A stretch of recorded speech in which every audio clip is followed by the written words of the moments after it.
Benapole custom হাউসের ঘুষের টাকা সহ আটক হয়েছেন এনজিও সদস্য হাসিবুর রহমান। সোমবার বিকেলে দুদক তাকে হাতে নাতে ধরে থানায় সোপর্দ করে। জিজ্ঞাসাবাদে হাসিবুর জানান, টাকা কাস্টম সুপারিনটেন্ডেন্ট শামীমা আক্তারের জন্য আনছিলেন। শামীমাও তা স্বীকার করেছেন। তবে তাকে গ্রেফতার না করায় সাংবাদিকদের ক্ষোভ সৃষ্টি হয়। এক পর্যায়ে দুদক সদস্য ও সাংবাদিকদের মধ্যে উত্তেজনা দেখা দেয়।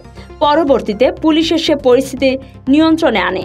এ ঘটনায় তদন্ত কমিটি গঠনের ঘোষণা দিয়েছে দুদক।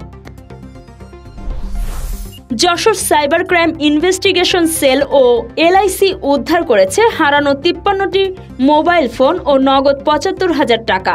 সোমবার সকালে পুলিশ সুপারের কার্যালয়ে আয়োজিত এক অনুষ্ঠানে প্রকৃত মালিকদের হাতে এসব সামগ্রী তুলে দেন যশোরের পুলিশ সুপার জনাব রওনক জাহান। এ সময় তিনি মোবাইল সহ ডিজিটাল ডিভাইস ব্যবহারে সচেতন থাকার আহ্বান জানান।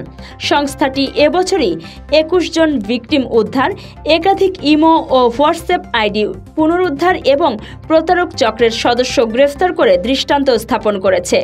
পুলিশের এই ধারাবাহিক সাফল্যে সাধারণ মানুষ স্বস্তি পাচ্ছে। অভয়নগরে স্ত্রী ও ২ মেয়েকে শ্বাসরোধে হত্যার দায়ে ঘাতক জহিরুল ইসলাম বাবুকে মৃত্যুদণ্ড দিয়েছেন যশোরের আদালত। সোমবার অতিরিক্ত জেলা ও দায়রা জজ আদালতের বিচারক মোহাম্মদ জাকির হোসেন টিপু এই রায় ঘোষণা করেন। মাদকাসক্ত জহিরুল ২০২২ সালের জুনে স্ত্রী সাবিনা ইয়াসমিন বিথি ও ২ কন্যাকে গামছা দিয়ে শ্বাসরোধ করে হত্যা করেন। দীর্ঘ শুনানি শেষে আদালত ৩০২ ধারায় মৃত্যুদণ্ড ও ২০১ ধারায় আরও ৭ বছরের সশ্রম কারাদণ্ড প্রদান করে। বর্তমানে দণ্ডপ্রাপ্ত বাবু কারাগারে আছেন। যশোরে যুবদল নেতা অ্যাডভোকেট মোস্তফা কামাল মিন্টু ১৭ বছর পর মারধর ও চাঁদা দাবির ঘটনায় মামলা করেছেন। অভিযোগে বলা হয়েছে, ২০০৮ সালের জুনে শার্শা থানার তৎকালীন ওসি ও কয়েকজন পুলিশ কর্মকর্তা তাকে তুলে নিয়ে হাত পা বেঁধে নির্যাতন করেন এবং ১০ লাখ টাকা দাবি করেন।